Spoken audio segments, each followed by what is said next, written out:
Welcome back to hashtag Radio GP here on Solihull Radio.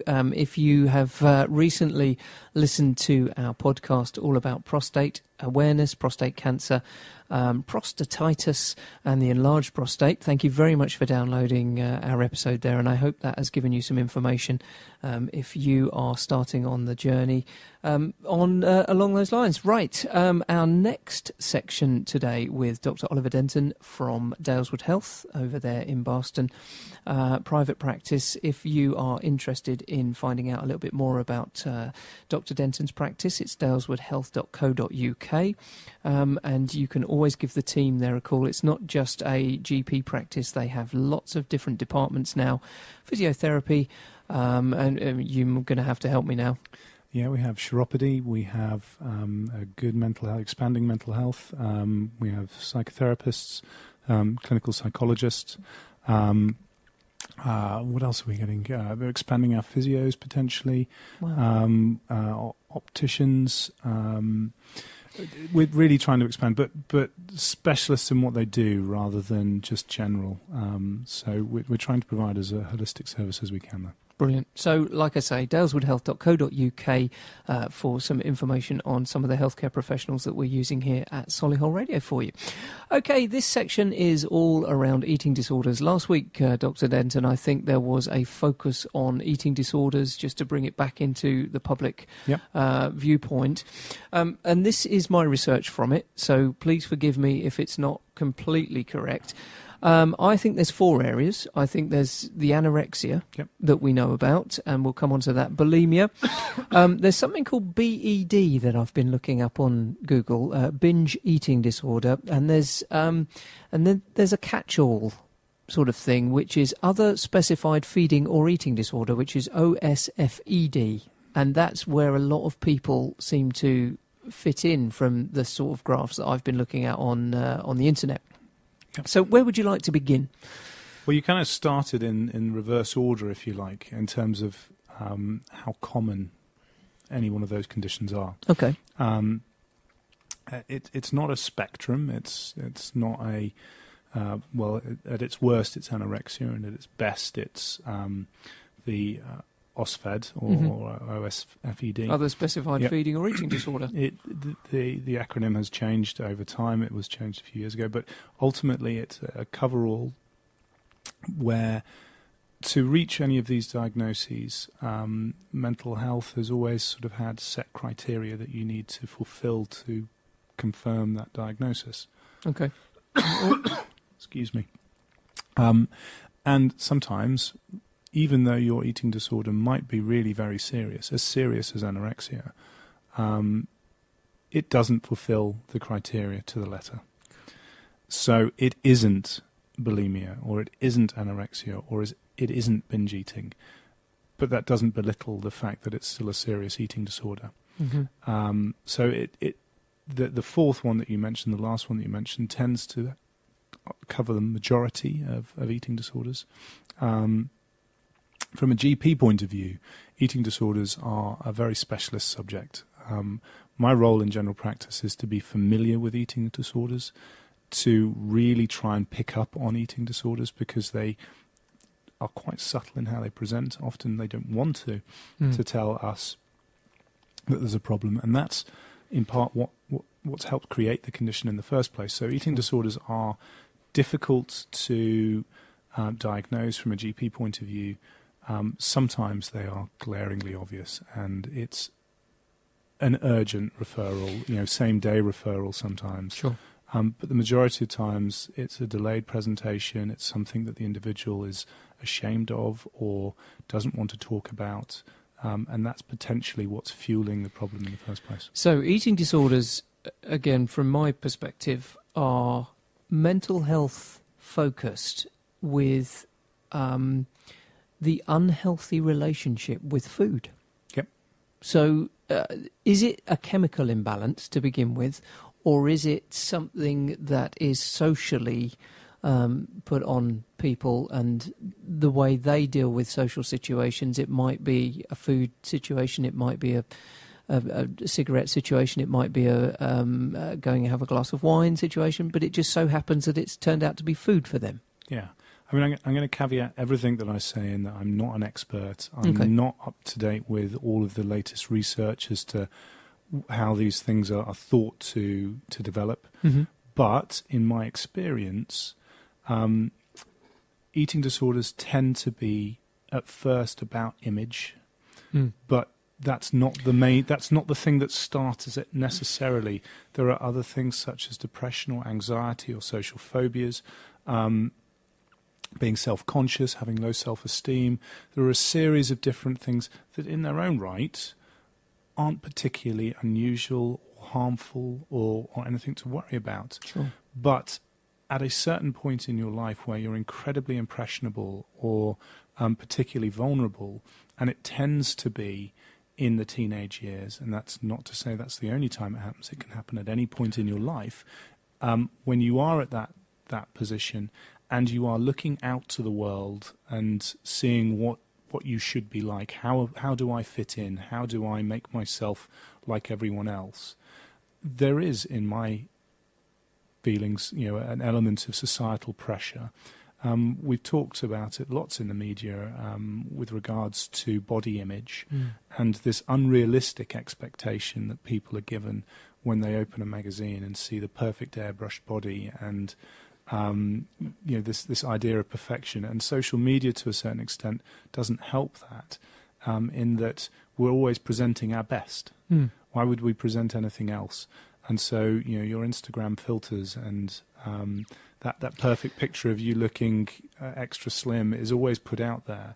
I see you've followed my Instagram. Yes, Jeff. Thanks for that.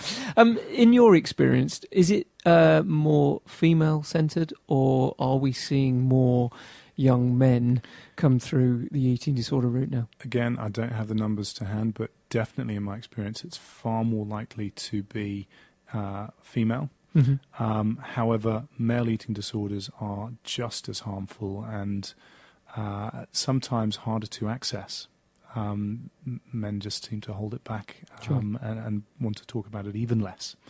We talked about March for Men, and I think men do tend to put up a little bit of a wall when they're presenting with any condition.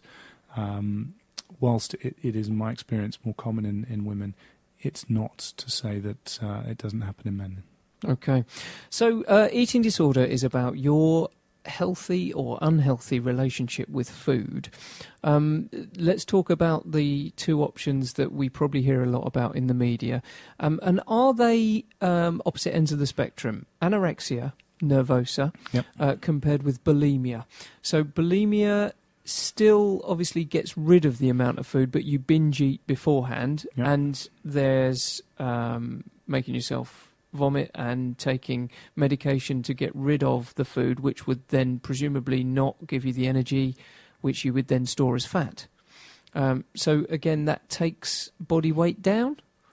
It does, but actually you often see with bulimia that they aren't necessarily really skinny. You can have larger people with bulimia and you can have smaller people with bulimia. They are not a spectrum. They're very different conditions and often have different sort of underlying reasons as to why that's happened. In my experience, certainly bulimia tends to be a bit more of a sort of lack of control situation, and the remorse and regret for having lost control means that they then want to try and get that back by purging, and that has its own problems associated with it. You do get some nutritional benefit because, of course, you've absorbed some of the food. Sure. But equally, you can have horrible side effects from purging, often significant dental decay. Of course, you're bringing back acidic content. Sure. That can have problems with the lining of your throat, your mouth, and equally you can start to have very massive changes in your body's salt composition, and so that can have quite profound physical effects. And presumably, as soon as you eat and you take in carbohydrates and things like that, insulin is therefore produced. And does that change your blood sugars throughout the day as well, which would give you any more problems like that? You're certainly going to yo-yo, but Yeah. actually our body's very good at trying to regulate and control Oh, okay. depending on what we're having. So that's less of an issue. There is a very niche type of eating disorder that you can see. Well, it's not necessarily an eating disorder, but some diabetics, type 1 diabetics, can control their weight with their diabetes. And you might have heard the phrase diabetemia. No. Or diabulimia, where diabetics run at very high sugars, and that causes them to lose a lot of weight. Again, equally very, very harmful, but it's not a specific eating disorder. I always thought the process of egestion was one way, and that's how you gained your energy. I'm a advocate of eating for fuel. Yep. But obviously there are people out there that are so focused on weight, body image, peer pressure, social media, and it has now become a tool to change the way people are socialising and things like that. It can be, and you can get yourself into quite toxic groups where it becomes a spiral. Even internet chat rooms. Yeah. What have you eaten today? Those sort of things. And it can become a bit of a challenge for some people to eat even less, to exercise even more, to focus more and more on their body image. And that can be quite scary and very toxic and really quite addictive. And that's part of the problem, is that these are disorders because they are beyond that individual's control. It's taken over, and they're no longer able to reason or ration or change what they're doing as a result of this. And that's why they're under the banner of mental health. Whether it's got a fundamental genetic reason, or whether it's got a societal explanation, or whether it's a combination of lots of different mental health stresses that culminate in that individual turning that way. And we've seen a lot more self-harm, certainly over the last few years. And in a sense, anorexia and bulimia are forms of self-harm. And it's very harmful to have these conditions. It's not by choice. It's just an unpleasant condition. And just before I go on to ask you about the support that's available, talking about anorexia, for instance, people are skeletal, but they still don't see themselves as being that, or they've gone that far. And there must be a massive difference between the visual that they see and what they're holding as their self-body image. Absolutely. That's the disorder. That's the bit where they can't see what everyone else can see. And it's that block between what you would hope they could appreciate and what's actually happening. That's why it's a disease. That's why it needs treatment. It is lethal in some cases. It has far-reaching implications, not just whilst they're suffering with the condition, but if they are fortunate enough to get the help that they need and they recover well, it can have implications to their long-term health, particularly in women. But it can be devastating, so it's really important to get appropriate specialist care. And the GP, we would love to be the person that you feel confident enough to come and talk to. We want to be that person. Any good GP should never blame, criticise, make that individual feel as though it's their fault, because it's absolutely not. We just need to understand how, why, and what we can do to try and help. Sometimes the individual doesn't believe there is a problem.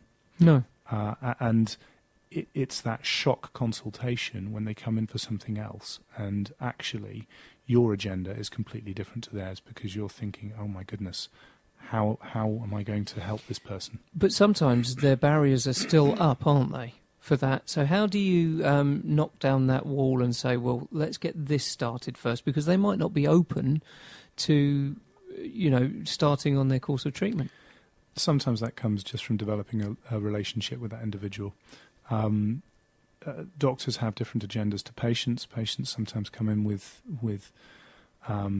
things that are wildly different to what we thought they might be coming in with.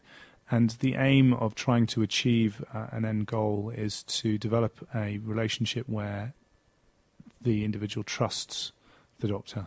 And so the first thing is not to be judgmental, is not to criticize, and to try and delicately negotiate that situation as tactfully as you can, not just in one consultation, but perhaps over a series of weeks or even months.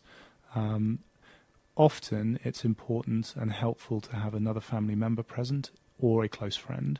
And so if you are concerned, sometimes asking them to come back another time and pulling that friend into the consultation and perhaps helping them express their fears and concerns in front of the patient and airing things in a non-confrontational way that allows them to understand that everyone is trying to help them. Okay, let me just put you on the spot a little bit here. Somebody has approached you and presented with what you see as an eating disorder. You've had the initial consultation and you have realised that they obviously need some help. What's the first point of call in Solihull, in our area? Where would you go, right, this is who you need to speak to?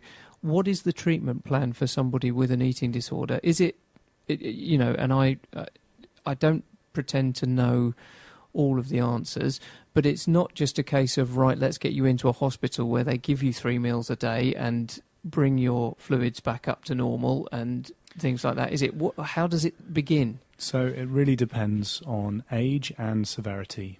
I've had the fortune or misfortune, or certainly the privilege of looking after patients from the very beginning through a journey of anorexia.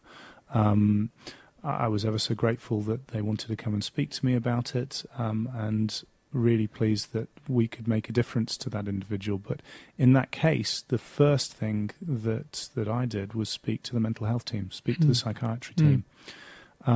There's a bit of stigma behind that because the individual's thinking, well, I'm not mad. No. Why are you speaking to the psychiatry team? But the treatment is very much around mental health. But equally, at the extremes of anorexia, it's an incredibly physical disease, and it does require hospital treatment, and it does require very careful and meticulous monitoring of several chemicals, salts, minerals in your body, because you're at risk of refeeding syndrome, and all sorts of horrible things can happen when we start suddenly giving you lots of food. Sure. Because your body's adapted to starvation over a long period of time. So it's a phone call in certainly, if I was seeing someone, I would be picking up the phone to the psychiatrist and saying, I've got genuine concerns and I feel this person needs to be seen today, and they need assessment and management, most likely in hospital. So an urgent referral to the mental health team. Now, age, as I was saying, is important. For children, that's with the Child and Adolescent Mental Health Team. In Solihull, that's an agency called SOLAR, or a service called SOLAR. Sure. And in adults, it would be adult mainstream psychiatry. Right. And the forms are actually very good for us. We can say what level of urgency we need things, but really any doctor that's truly concerned will be picking up the phone and speaking to them directly. And that takes time. In a busy surgery, I'd be expecting to spend at least an hour trying to deal with this. But of course, you're only given 10 minutes. So that's in the difficulty. mainstream surgery. Right, we're going to have to stop there talking about eating disorders, I'm afraid. We have come to the end of this particular section. If you'd like some more information, like I say, why don't you get in touch with Dr Denton and his team at daleswoodhealth.co.uk, and they can point you in the right... Oh, he wants to say one more thing. Yeah, just BEAT, the charity called BEAT, really important, BEAT Eating Disorders. Okay. If you want more information, if you want to know more about eating disorders, then I'd really recommend just Googling BEAT, eating disorders, really important. Okay, thanks for that. Right, we'll be back with the third and final section of this evening's podcasts, and we will be talking about dementia and how it affects the family members around the person as they go through their journey with that particular disease. But we'll be right back after this.